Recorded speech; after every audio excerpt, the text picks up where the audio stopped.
Ei pessoal, tudo bem? Meu nome é Liliane, sou residente de oftalmologia e vou conversar com vocês hoje sobre dois assuntos: o que é o diabetes e qual a diferença entre o diabetes tipo 1 e do tipo 2.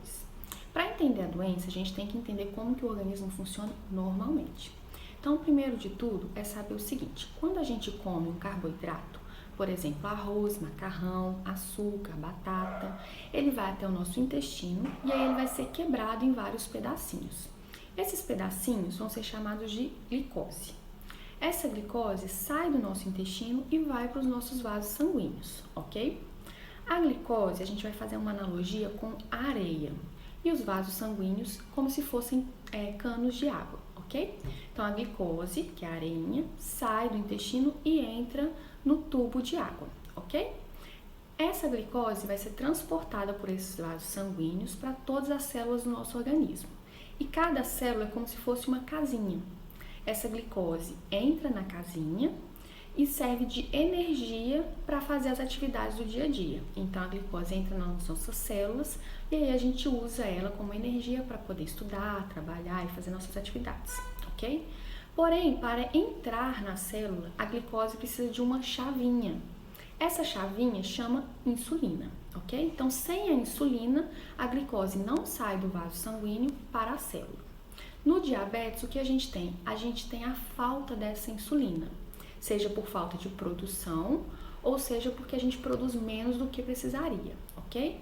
Então, quando a gente não tem essa insulina, a glicose se acumula no sangue, no vaso sanguíneo, e a casinha, que é a célula, fica sem energia. Então, por isso que a gente fica com fraqueza, mal-estar. E essa glicose acumulada nesses vasinhos é como se fosse um monte de areia acumulada num cano de água. O que vai acontecer? Vai começar a arranhar a borda, a parede do vasinho, e vai começar também a entupir esses vasinhos. Como a gente tem o vaso sanguíneo em todo o nosso corpo, isso justifica o porquê que o diabetes causa lesões no nosso olho, no nosso rim, nos pés e nos nossos nervos, ok? A diferença entre o diabetes tipo 1 e o tipo 2 é a quantidade de insulina que é produzida. No diabético tipo 1, geralmente são pessoas mais jovens e mais magras, podem ser até crianças. E o que acontece? Essa pessoa simplesmente não consegue produzir nada de insulina. Então, se eu não tenho nem um pouquinho de insulina, eu vou ter mais sintomas, e a minha glicose vai aumentar mais rápido, certo? Já no diabetes tipo 2, a gente tem uma deficiência relativa, ou seja, geralmente são pessoas mais velhas e muitas vezes obesas. Então, eu tenho uma necessidade maior de insulina, por quê? Porque eu tenho que conseguir entregar essa chavinha em todas as casas. Se eu sou mais obeso, eu tenho muitas células, certo? E o nosso pâncreas, que é a nossa fábrica da insulina, não consegue produzir o suficiente para isso. E aí ele começa a produzir no seu nível máximo. E acontece o quê? Quando uma fábrica está produzindo no seu nível máximo todos os dias, os equipamentos começam a quebrar, certo? Da mesma forma o nosso pâncreas.